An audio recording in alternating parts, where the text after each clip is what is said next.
Hello, and welcome to another episode of Wheel of Horror, the podcast where two best friends spin a wheel once a week. It chooses the horror film, and they discuss it. Today we're talking about 1998's Phantasm 4 Oblivion, which was directed by Don Coscarelli. I'm your co-host, Alec. I'm Eric, and with us again, it's Mike Valente. Mike, welcome back to the show. Hey, thanks for having me back, guys. This is I'm just going to stop you there. I'm stopping you there. Nothing else matters in this world than your perspective on this movie. Nothing. Nothing to me. Go. Well, I mean, I guess we should start by saying that I haven't seen any of the other movies. Yeah, that's kind of the whole thing is like Eric and I have been doing the sequels, or all of them. You know, we just finished the third one about 2 weeks ago. You can go listen to that episode. But we're like, it'd be funny if we just brought Mike in, because he hasn't basically heard of this series. Didn't that happen before with you, Alec, or something with Mike? It happened with all three of us. Mike, you never saw The Last Jedi, right? The new Star Wars movie? No. Okay. But Eric and I came over to your house and we all watched The Rise of Skywalker. Yes. And you're like, I didn't see the eighth one. But you watched the ninth one and you're like, I get it. I get it. Yeah, I don't really remember much. I think it was okay. Yeah, so how do you feel about this, having never seen any of them? I had no idea what was happening, but I really like Reggie. I feel some sort of kinship with him, like I loved when when the girl was in his hotel room and he let his hair down. That was fantastic. Yeah, that exact moment, I was like, he looks like if Benjamin Franklin and Uncle Hank from Breaking Bad became one person. Good one. Yeah, that's good. That's a Right. good combo. You know what? He looked. We watched Phantasm 3 fairly recently, and I have to say, he looks. I was like, oh, he aged very well in between the last film. You know? You know who didn't was the old man, the tall man. Yeah, Andy Scrim. Yeah, he was definitely. Yeah, he was aging in this movie. That wasn't the same guy from Ghostbusters 2, was it? No. I mean, that's a good comparison as well. But no, I mean, like Reggie's like he was old in the 70s in the first one, so it's like I think that's the trick in life. If you're old looking when you're young, you'll be young looking when you're old. Yeah, the Larry David. Exactly. The Steve Martin, like white hair. It's like he's always going to be like 65 to me. I don't know. It's just a trick you do. And I wish I kind of could go back in time and do that. Well, Mike, I want to, just kind of get your full on, what is this movie? Just, I'm so curious, not like little parts that you liked, but if you had to explain this to somebody now. All right, if I was going to try to explain what happened, which I'm not really sure about. Okay, so there's this Freddy sort of guy who he's not like a figment of his imagination. He's real. He's just from a different dimension or something. Keep going. And I guess he invented travel between dimensions, and he's very interested in Michael for some reason. He wants Michael for something, and a tuning fork is his weakness. I really don't know what those orbs are. They're called Sentinels, Mike. God. Okay, my bad. And it's so like Michael was like traveling between dimensions, and Reggie was basically driving straight on one road the whole movie. And then somehow they both ended up in the same place. Well, Michael, you've just been punked because both me and Alec have no idea what's happening in this movie either. Pretty much. I mean, now that we've got your kind of well, let me ask you too, Mike, before we kind of bridge the gap between 3 and 4 here. Did you like it? I did kind of, yeah. In a weird way, I kind of enjoyed it. I don't know. It was so bizarre. There were some shots I kind of liked, like when he was in the back of the hearse. Somehow, for some reason, I liked that shot. With the candles lit in the back of a hearse. Like he had a full can. It's like, dude, that's a fire hazard and a half. Oh, with gasoline? Get ready. I like that he was sleeping in a hearse, not the long way, but from like the width. He was like curled up in the fetal position. Yeah, nothing makes sense in these movies. You'll come to learn that, Mike. I hope you go back and revisit the other ones because this one is not the best. But Eric, what do you think? How does this fit in? Do you think this is better than the third one? I think the third one's better. Really? I do. And it's probably, I like that they're trying to give an origin story to the tall man, which I'm like, okay, that kind of is adding up with all the tuning fork stuff. But when they go there, it was like, I think that's where it lost me when it was like Sturbridge Village, and he's like, "You are not wearing the clothes of this era." Sturbridge Village. Like, I don't know. That's what I was getting from it. Like, would you like some lemonade? Yeah, it's like, oh, I don't know what it's 18 something right now. Even he doesn't know. He's like, Yeah, it's like you are sure wearing some funny clothes. Like, oh boy. yeah, it was a little rough. No, but my take is though, these are very really out there movies. They're clever. They're well shot for the budget of this one. Yeah, very well shot. What was the budget? I could walk through the stats in a bit, but this budget was $650,000. Yeah, let's get into that in a little while because I do, just in case anybody's listening, I want to kind of fill in the gaps between 3 and 4, and then we can. Yeah. I wanted to say my favorite part of the whole series right now is the music. The music is like you could do the shittiest thing, but that music playing in the background is so cool. Always. Like with Reggie, like locking that 4-round shotgun up and stuff. The music is like you could be like just buttoning your shirt and it's cool. Yeah, the music is sick, and it's like, carries through the series just like Reggie. But yeah, we'll fill you in on a couple things too, Mike, because I think you'll find them interesting. Yeah. But basically, a couple things that annoyed me because at the end of 3, it ends with there's a character, Rocky, and she leaves, and she's like, all right, see you guys. And we're like, all right. So we never see her again, apparently, because she's not in this one. But Eric, you remember the little kid, Tim, from the third one? What's up? Where's my boy Tim? Where is he? I know, dude. So Reggie had this little like sidekick, Tim, in the last one, Mike, and he's just gone, and they don't even mention him in this one. So you're like, cool, interesting. Anyways, the third one ends with Mike and Reggie in a mausoleum, and Reggie is pinned up against a wall by a bunch of the spheres, and Mike finds out that he's actually has a sphere in his head, and he's like, I don't know, either an android or something, but the tall man really wants him. So it ends like that, and you're like, oh shit, what's gonna happen? Fourth one starts, and it's basically just like, Mike ran away because he didn't know what to do. And then the tall man just lets Reggie go. So it's like, okay, we lost the characters from the third one, Rocky and Tim. And now Mike and Reggie are separated again. And I was like, okay, I didn't love that start, but that's kind of where it takes off from the third one, Mike. So he didn't take off at the end of the last one. He was that's something that was filled in at the beginning of the fourth. Who? Michael, sorry. Yeah, yeah, why did he leave? Why did he leave Reggie? And why was he in a hearse? I don't know why he left, because at the end of the third one, he's standing there and he sees Reggie pinned up against the wall, and then all of a sudden it ends. But then this one, he's like in the desert on the run. And I thought Rocky took off with the hearse with Tim, if I remember correctly at the end of it. Okay, I didn't know it was with Tim, but okay. I guess they just didn't fill in the gaps because it was the hearse that Rocky had with I think Tim was with Rocky. I'm not sure. I don't remember. Yeah, let's go with that, because otherwise it makes fucking no sense. Who's Rocky? There's a character from the last one that Reggie also tried to have sex with, and she was just like, no, and she chains him to the bed that he tries to have sex with her in. But yeah, that's a kind of running theme in the movie, Mike, is Reggie's just like a horn dog scumbag. So it's every movie he tries something like that. I'm surprised when the woman was like shows the metal ball breast thing, which is probably one of the best shots in the film. Like when they pop out, it's hilarious. Like there's no way you're not laughing at that. Yeah, I didn't see that coming. Yeah, no, I bet, Mike. Yeah. But you're right, though. I mean, I can't remember. I think it was you, Eric, that said it. But it's like the problem with this one is it's like the characters are separated the entire time. It's just like Mike's in the middle of the desert contemplating suicide. And then Reggie's like, I'm going to go find Mike. And that's pretty much the whole movie. Yeah, exactly. And I bet, Mike, you're so confused about the Jody character, right? Yes.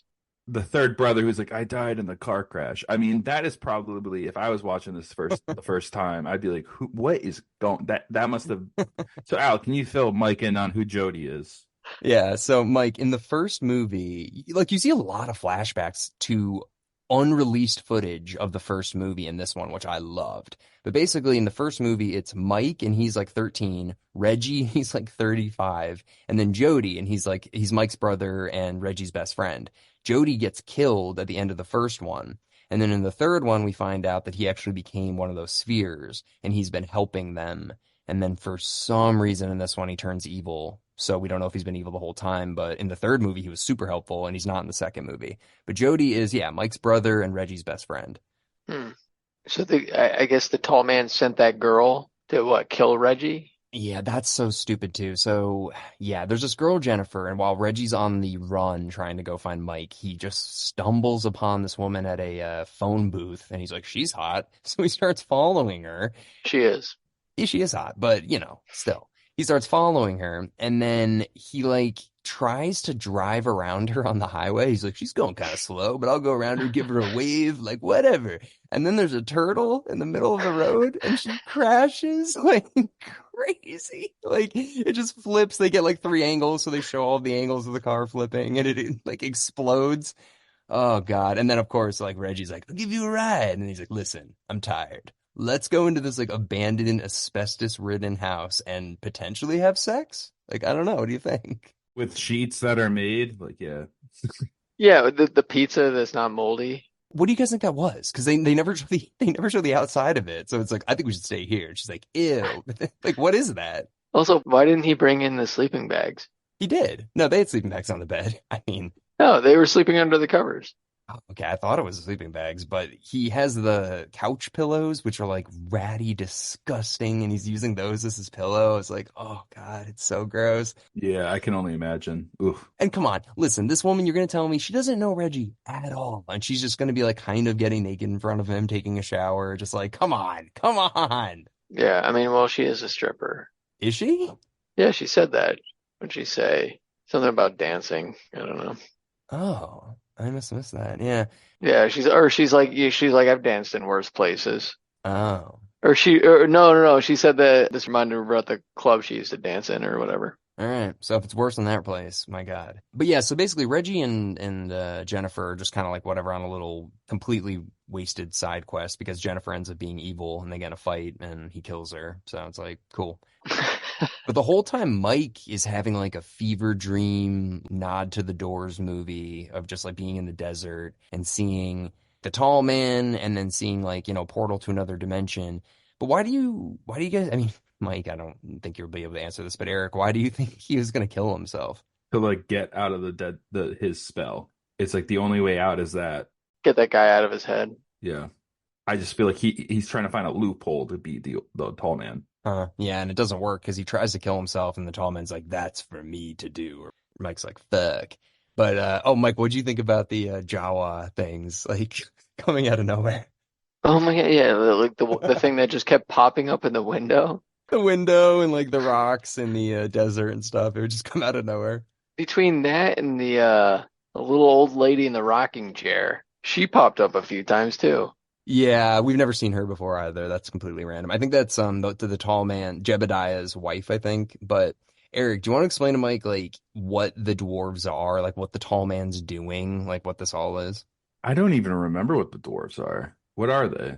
Okay. Didn't Reggie say that in the fourth one when he was explaining to Jennifer? He was like, he turns people into those small things or something like that. Why do you think that town is empty? He said that. Okay, so yeah, so basically he takes people, he takes dead people and he turns them into these dwarves and then sends them to his dimension and then turns them into slaves. And we see that going back to the first one because like first one is just like Mike's parents die and Jody's there like to take care of him. And then he sees at his parents' funeral the tall man is taking the casket and carrying it in one arm and walking away with it. And he's like, what the fuck? And basically that just kicks off the whole series. But yeah, so that's kind of what they are. But like, Eric, what did you think about the flashback scenes? Because that's all footage from the 1979 film that they just never put in the film. It was just deleted scenes. Like of him standing over Jody's grave. Everything, dude. Anytime you saw the young kid, that was from the original film. I actually really liked those shots too. Yeah. That's cool. Yeah, he asked me, Mike. Oh, sorry, you're I right. was trying to answer. It was the best part of the movie. Having those flashback scenes, and just if you're a fan of these movies, which we've learned there is a cult following for these films, it must be really cool to see something 20 years ago about 20 years ago, making its way back into a film like this and seeing new stuff. It's like, that's cool. Especially the scene when the tall man's like getting hung, like that was never in the original, and they have that footage, and they're like, okay, so we'll like manipulate it into the story. Like I thought they did a really good job with that too. Yeah, not to skip ahead to the final scene, but that was like the big part of the final scene is that footage. Yeah. So if that was supposed to be in the first one, so he like basically was like released back then? So the first one was filmed and it was 3 hours long. And they're like, no. So they cut it down to like an hour and a half and then they released it and it did extremely well. And yeah, Eric, if you want to get into like the different budget sequels. Yeah, let's do it. Let's do that real quick. So, Mike, so the first one came out March 28th, 1979. So it's a 70s film. Hour 29 minutes. Its budget was about $300,000 and it made 22 million back then. Holy shit. Yeah. So they were like, wow. Rotten Critics score was 74%. The audience score is 67%. So fresh. Nice. The second film, 1988, an hour 30, budget was 3 million. So way higher budget. It only made 7.3 million.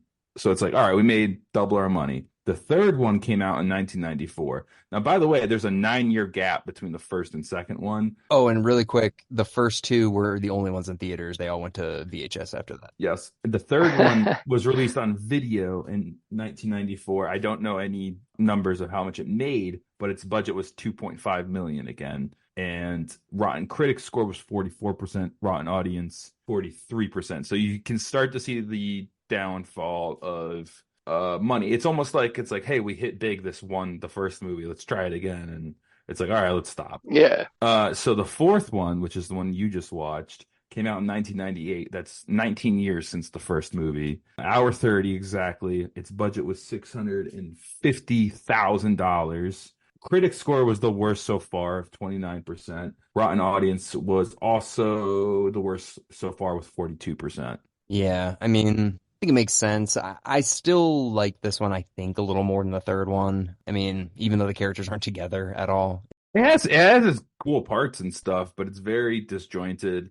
The tuning fork and the whole like idea of the origin of the tall man's really cool. It actually feels like Back to the Future Part 3 to me in some ways, but I would say 3 is better than this one. That's just my take, but I like this one. I don't hate it. Yeah, I'm starting to really like these movies, like as we've been watching them, and I've listened back to our old podcast about the second one and the first one, and just like, okay, like I like these. Another thing, Mike, that you might find interesting, and I want to ask you too, Eric. So the character Mike, the actor that plays him, he was in the original one, and then they got rid of him for the second one, and people were like, "What the fuck?" And they freaked out, and they burned down a bunch of malls and stuff. But then, when the third one came out, they brought him back. And people were like, "Oh, this is great," but his acting was pretty bad. Eric, It's way better in this film. It's I know.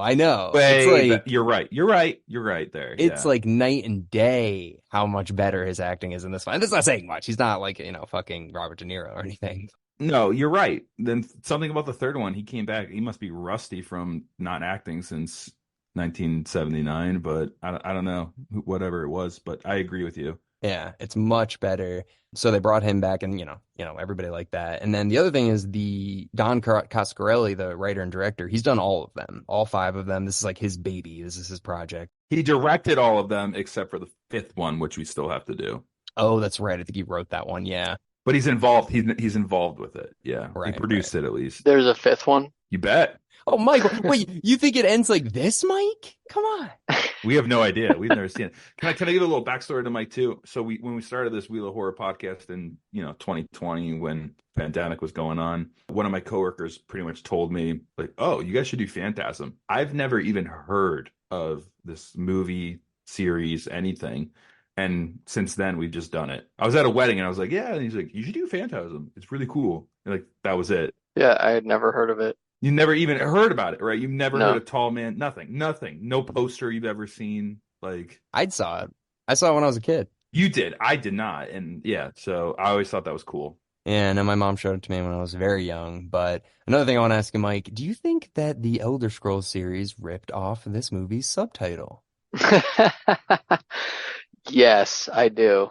Yeah, the 4 in Oblivion is clutch. That's what Elder Scrolls did, I think, too. It was like Oblivion, because this Elder Scrolls 4 Oblivion. So anyways, yes, but Eric, I will say the music is amazing in this series, and the title cards continue to be amazing, dude. Yeah. I love the Phantasm, and then 4. Oh, it's like Phantasm Oblivion, and then you see the 4 Yeah. show up in Oblivion. I'm like, yeah, that's hot. The second one, I still get fucking hard thinking about it. Like, dude, it's just like and then that two, it's just like, and it's like metallic and it's so good. I love it. I love it.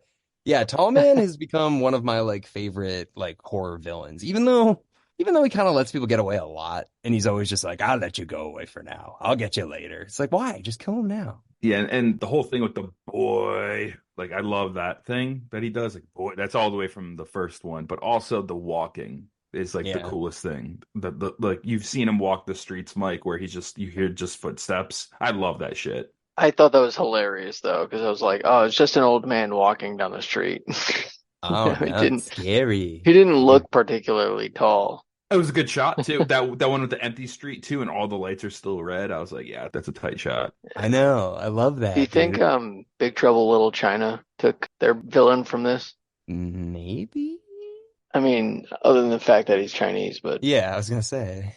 no, it's just he's like super tall and he's like kind of like magic, I guess. I mean, that was one of the movies you were on with us. I remember. So I love that deep dive. Yeah, I love that movie. And to bring it all back, Mike, the Force Awakens and all that movie, Captain Phasma, Wait, what? He doesn't remember Captain Phantasm. the metallic stormtrooper from the sequel trilogy of Star Wars, Captain Phasma.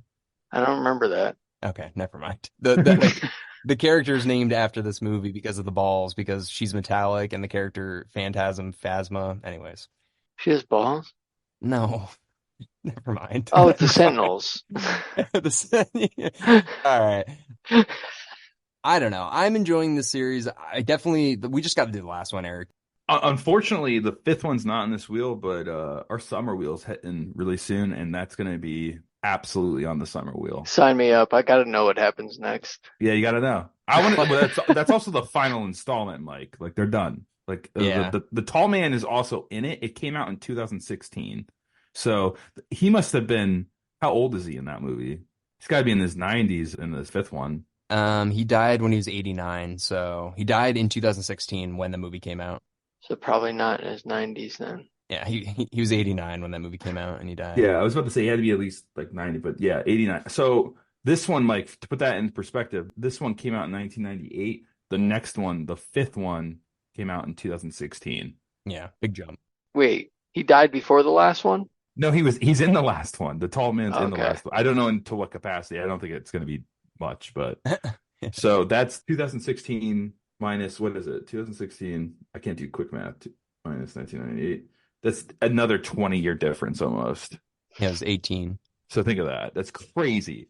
Yeah, no, it really is. I mean, another thing, really quick, a little tidbit. In 1999, or no, I think it was like 1995. The guy that co-wrote Pulp Fiction with Quentin Tarantino, his name is Roger Avery. He wrote a Phantasm 4, basically, that was supposed to come out between this one and the fourth one, or the third one and the fourth one. I know who they wanted. I know who they wanted in it, right? You know? Bruce Campbell. Yep. But it was also, they were going to do the Mad Max thing where it's just all of a sudden it's the apocalypse now. And they're just in the apocalypse. And LA and New York are like the only cities. And then everything in the middle of the country is like a wasteland. And if you go, and that's where Mike is being held. So Reggie has to go in there and get him. That was what the movie was going to be. I'm like, that sounds pretty good. That sounds very good. Yeah, where does Snake Plissken come in? Yeah, pretty much. But I mean, I don't know. The fifth one, I've seen a couple like shots of it randomly and stuff like that. And it kind of looks like it's post-apocalyptic. So I don't know. Maybe they'll take some beats from it. Probably. If I had to guess. But Mike, do you think now that you've seen this one, do you have any interest in watching the first and second and third one? I mean, I already know everything that happens. You don't know anything that happened. No, I kind of do. I kind of am interested. I want to see where it got its start. I think you'd like the first one a lot. I think that one you'd appreciate. I think I would. I like your take, Mike, that you enjoyed it because I was ready for you like to say like I hated every second of this movie. I have no idea what I watched.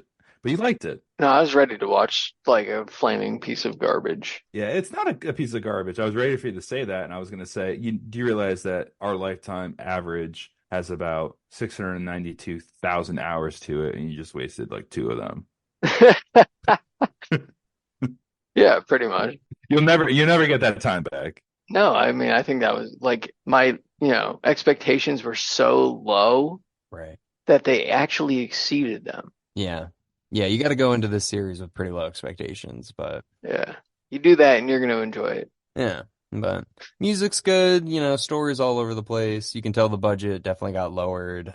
Next time we're all in a car together at night, we were putting on this song and just like coasting. We're gonna just be like driving, like do Mm. do do do do do do do, and no one's saying a word. And we're just gonna just vibe out. I'm Mhm. down. We should do it by that road by Flammic Farms. That one that's just like dead. Never run. Oh, really quick, we got to talk about the ending, the way the movie ends. What was your thought, Alec? I honestly didn't understand it. I didn't either. No, me either. Ah, fuck. All right, no one understood it. All right. Yeah, there's not a lot I understand, to be honest. I wouldn't expect you to understand this ending in general. I mean, they're fighting in the desert, and Reggie's got a shotgun. He kills a bunch of the Jawa people or whatever. And then Mike gets his orb taken out of his brain by the tall man. The tall man goes back into his portal. Mike's like left dead, and then Reggie goes into the portal. And then it does a flashback to a deleted scene from the first movie of them just getting into the truck, and then they're like, "Did you hear something?" I don't know. Is it almost like the telekinesis thing was like a thing that was happening at one point? Oh, yeah, with the engine. That, but also he blew up a dwarf, but also Reggie that time he shotgunned that other one that was like he was like sniffing it. So I'm like wondering if they're starting to like give their older selves powers and senses to combat this in the future almost. That'd be interesting. Which is a wild take, but that's like it's like that's almost not dimensional, that's time travel. So Why not? Yeah, but he went back in time to a different dimension to see old farmer tall man. but maybe this is a dimension that's being created by the Mike and Reggie that we just watched to tell the new dimension in the past what to do. I don't know. I like that idea. I just don't think it's possible because It's so hard. yeah, Yeah. they don't have that footage to like go back and be like, "What do you mean?" Like, and then like explain it to them. But I don't know. I don't know what it is, but it's like a flashback, yeah, to the past, and it makes it seem like Mike, yeah, is like aware of what's going on, even though it's clearly just the editing and That last scene with like Reggie and young Mike like driving or whatever, yeah, like what did that symbolize? Is Mike dead? we don't know. Yeah, I So guess. that's the thing. Eric thinks that it might be like him transporting himself back in time so that he can tell Reggie how to beat the tall man, or it could just be a flat. I don't know. We don't really don't know. We'll find out hopefully in the fifth one, but I've heard other. I will not watch anything, until I see the movie. But YouTube commenters are just like, yeah, it's kind of a letdown. So I'm like, fuck. But who knows? Who knows? We could like it. I'm sure there'll be some cool parts. Yeah. And like Reggie's still alive, that actor, and who knows? Who knows? They're all still alive. We've all already spent 20 years with these characters, essentially, Alec. We've watched 1, 2, 3, and 4, which is in the time span since 1979 to 1998. We might as well make it 40 years real quick. Oh yeah. We've grown up with Mike and Reggie. Like, we know them. And Jody too, kind of. Oh, okay. All right. Last thing. Eric, why did Jody turn evil? The tall man had his body and put an orb in him and made him one of his, and also made him pretend that he was helping, but really he died in the car crash and he was never helping. But he was really helping in the third one, dude. I know. Like he was really helping. And then like out of nowhere, Mike just hugs Reggie. He's like, "Don't trust him." I was like, "Wait, like did I miss something? When did Jody become this fucking asshole?" Long con for the tall man. Also, like I want to like be together with you guys and be like, don't trust them. Like hand you a tuning fork. It's like, what is this? And then when he drills into Mike's head or whatever too, and he escapes, like that happened in the third one too, Mike. There's like a 10-minute scene of Mike getting his head drilled by the tall man. And we're like, he's dead. He would be dead. And he gets up. And he's like, I'm okay. I like I'm his fine. enlarged nostrils too. Oh, when he stabs that thing up his nose. Yeah. Ooh. Yeah, that's Like a the no. prosthetic. I looked away. Yeah. But I liked the cop in the trunk thing with all the like broken limbs. They were all like he was just like shoved in there. Dude, that was fucked up. Yeah, and he's Yeah. like, "Kill me," and he blows the car up. Yeah, that was crazy. That scene with that zombie that came out of nowhere. Yeah, it just wouldn't die. Yeah, very Evil Dead. Oh yeah, and how about that part when he just all that yellow stuff, he just spit all that into Reggie's mouth and Reggie just kind of stayed there. It's embalming fluid because they're dead already. I thought that was blue. They did it to get around censors in the first one, so I think they've just kept that trend going of having Oh. the blood be yellow. Yeah. All right. Well, Mike, thank you very much for jumping on here and subjecting yourself to seeing the fourth one and only the fourth one. We appreciate it. Yeah, thanks, guys. I loved it. Good. We'll have you on for the fifth one when we do it, soonish. Yeah. Can't wait. But Eric, you have any last minute thoughts? Just love the music. Just got to say that. Yeah, that's all. But anyway, I'll spin the wheel. All right. Spinning.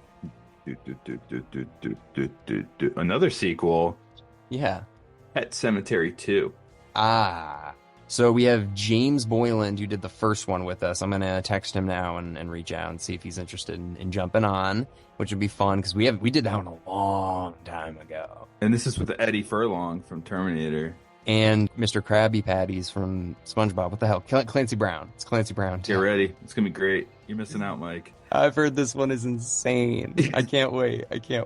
Yeah, but also we're halfway through this wheel. This is our 8th out of the 15. So, yeah, let's keep it going. All right. Well, thank you, everybody, for listening in to our discussion on Phantasm 4 Oblivion. And we will see you next week with Pet Cemetery 2. Woo!